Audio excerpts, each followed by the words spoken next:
Quickly coming to my next question, what's something you believe to be true about empathy that most people don't?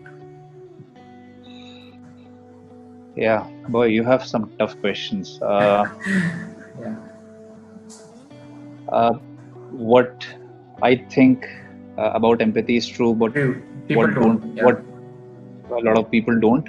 yeah, Uh, I think I feel it's a litmus test, right? It's a classical test where you have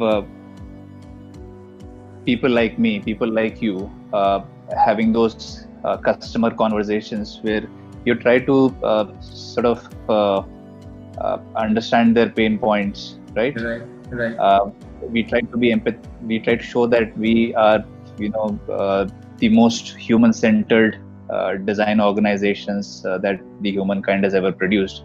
But right, uh, what I know for sure that people don't really understand is uh, we do not have those kind of conversations when we are having those internal meetings, those right, internal project level debriefs.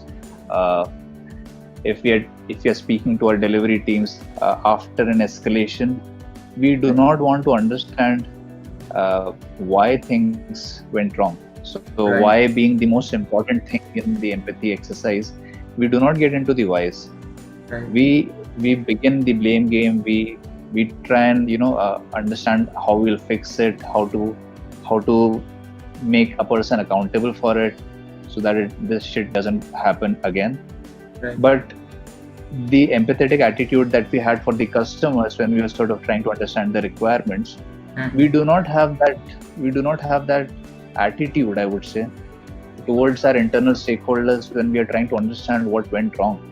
right, And if we don't understand that, we are bound to make those same mistakes again and again.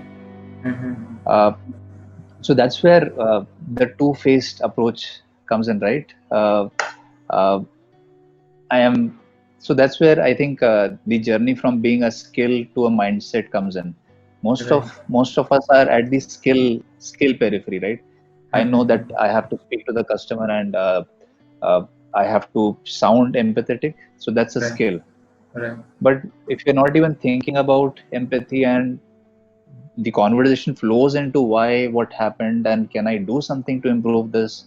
right, So that's something that I think either most people don't know, or most people don't have the energy or the time or the resources to sort right, of exercise within their internal organizations. We talk about employee centricity and taking care of the mhm, employees, but I think it's mostly, a lot of it is talk.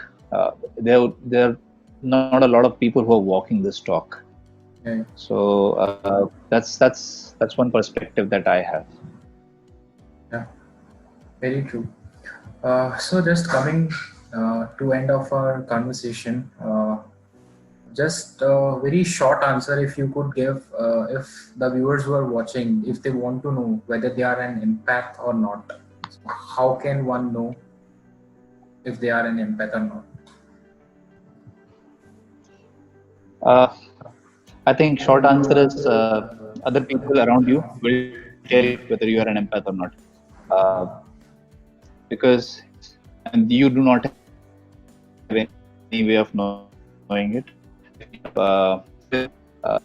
If people even when you are not in a leadership, but because of the attitude, because of the respect and the trust that you offer to other people, uh, Mhm. you will know that people around you consider you an empath, and those people really cherish you, and you should also have those people in your life.